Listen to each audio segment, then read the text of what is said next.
아마 많은 분들이 이 이야기를 기다리셨을 텐데요. 과연 우리 우주의 운명은 앞으로 어떻게 될까요? 우주먼지의 현자타임즈, 이미 우주가 감속 팽창을 시작했을지 모른다는 놀라운 이야기를 소개합니다.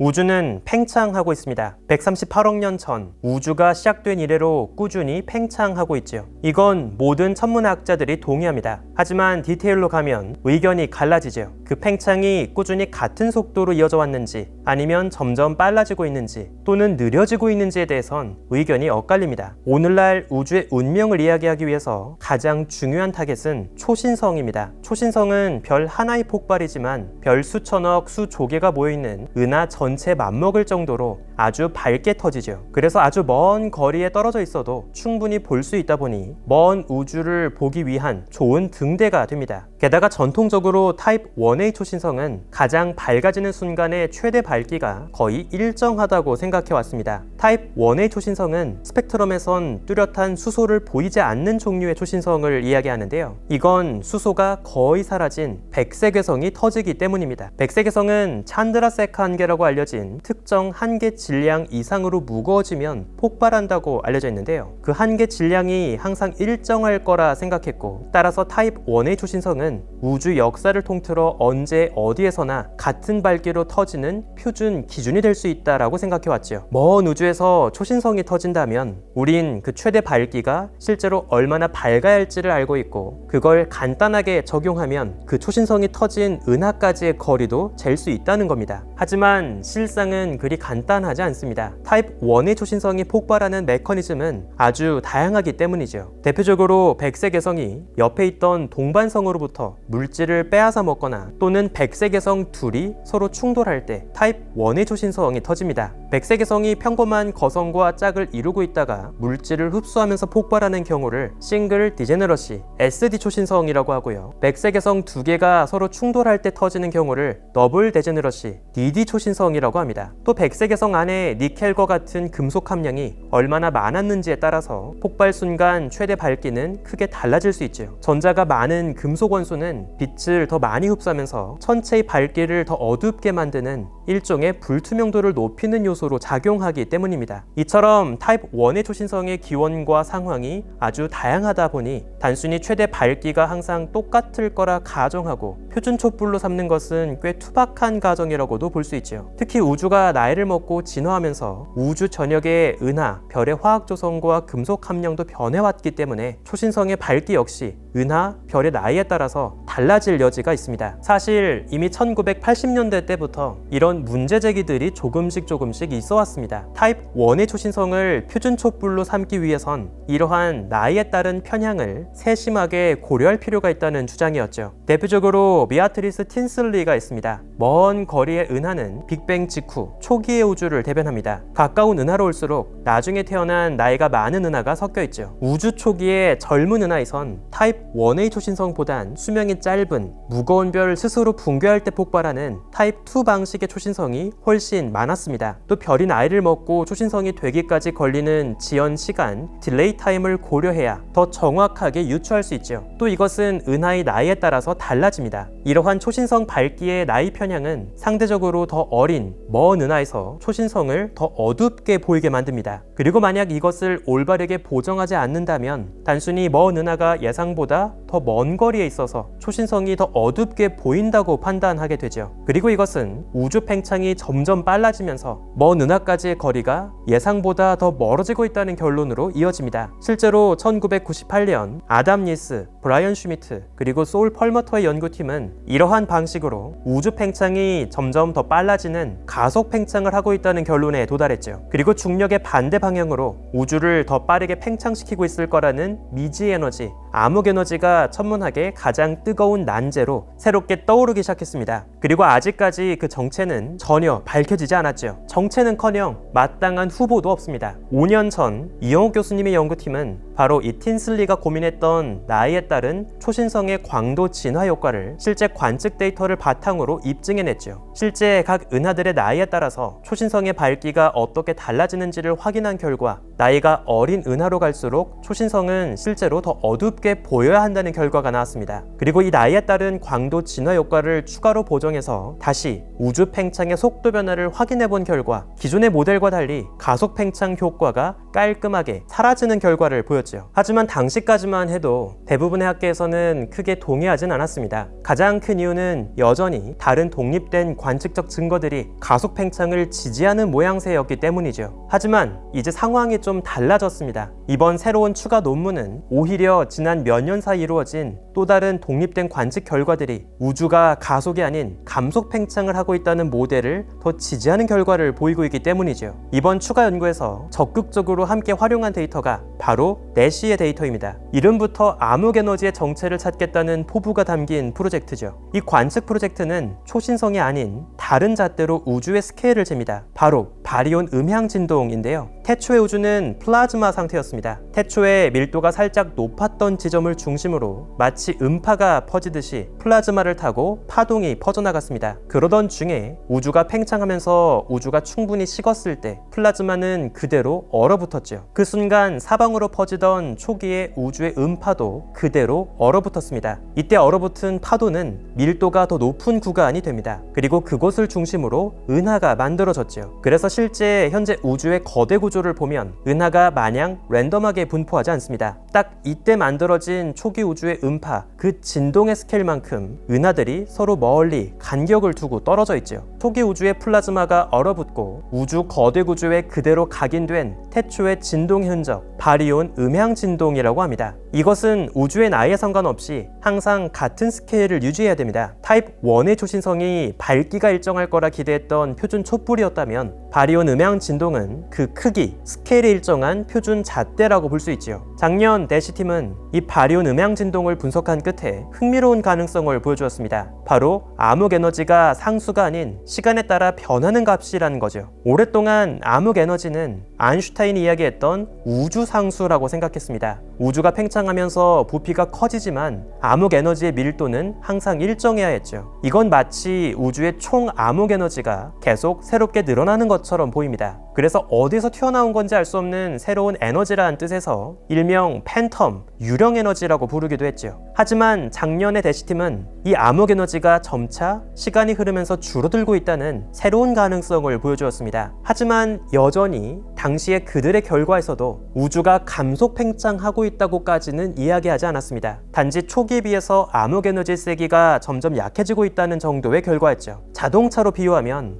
여전히 가속 페달에 발을 올리고 있긴 하지만 그 페달을 누르는 정도가 조금 약해지고 있다는 이야기였습니다. 그런데 이번 이영욱 교수님의 연구팀의 새로운 결과는 그걸 더 뛰어넘습니다. 나이에 따른 초신성의 광도 진화를 정밀하게 적용한 결과 현재 우주는 단순히 가속 페달을 누르는 정도를 줄인 게 아니라 아예 브레이크를 밟고 있는 상황으로 보이죠. 우주가 이미 감속 팽창에 접어들었다는 겁니다. 더 재밌는 건 사실 이미 작년에 대시팀도 똑같은 결과를 확인했었다는 거죠. 단지 그들은 작년의 결과에서 순수하게 바리온 음향 진동의 분석 결과만으로 결론을 내지 않았습니다. 대신 기존의 초신성 분석 데이터를 함께 섞어서 최종 결과를 얻었죠. 만약 대시팀이 처음부터 순수하게 자신들의 바리온 음향 진동의 결과만 사용했다면 오히려 감속 팽창이라는 결론을 얻었을 겁니다. 하지만 광도 진화 효과를 고려하지 않았던 기존의 초신성 데이터를 그대로 섞어서 전체 평균을 내버린 바람에 감속 팽창까지는 아니고 단지 암흑 에너지가 조금 줄어든 것 같다는 수준의 결과를 얻었던 거죠. 그런데 이번 이영욱 교수님의 연구팀은 기존의 초신성 데이터를 배제하고 순수하게 내시팀의 바리온 음향 진동 분석 결과와 직접 비교했습니다. 그리고 그 결과는 놀라웠죠. 나이에 따른 초신성의 광도 진화 효과를 고려한 새로운 결과가 순수한 바리온 음향 진동만의 결과와 완벽하게 일치했기 때문입니다. 우주 배경 복사도 똑같은 모델을 가리키죠. 이렇게 독립된 세 가지의 서로 다른 우주론적 관측 방식이 모두 동일한 모델을 가리킨다는 건 정말 놀라운 결과입니다. 이 결과는 단순하게 암흑 에너지라는 게 없다는 걸 뜻하진 않습니다. 우주가 팽창하더라도 항상 같은 밀도로 유지되는 단순한 상수일 거라 생각했던 암흑 에너지가 실은 시간에 따라 굉장히 다양하게 변하는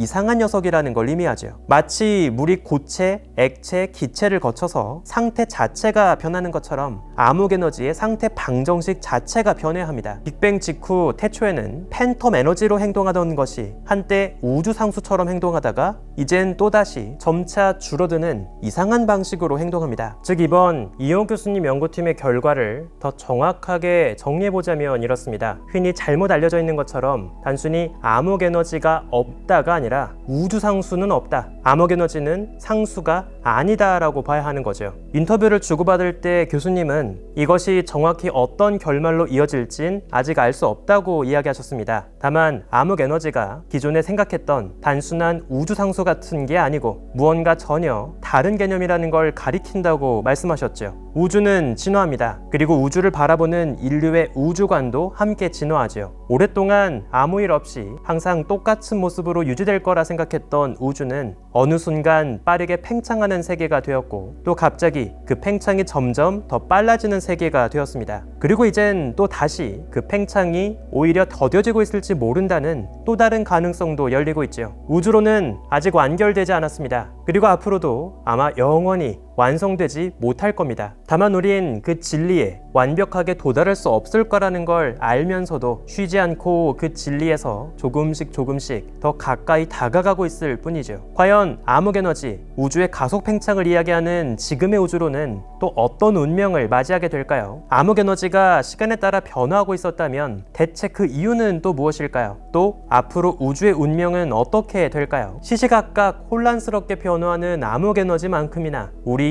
우주의 운명도 앞날을 내다볼 수 없을 것 같습니다. 우주먼지의 현자타임즈, 오늘은 여기서 마칩니다. 구독과 좋아요도 부탁드릴게요. 우주먼지 여러분 감사합니다. 안녕.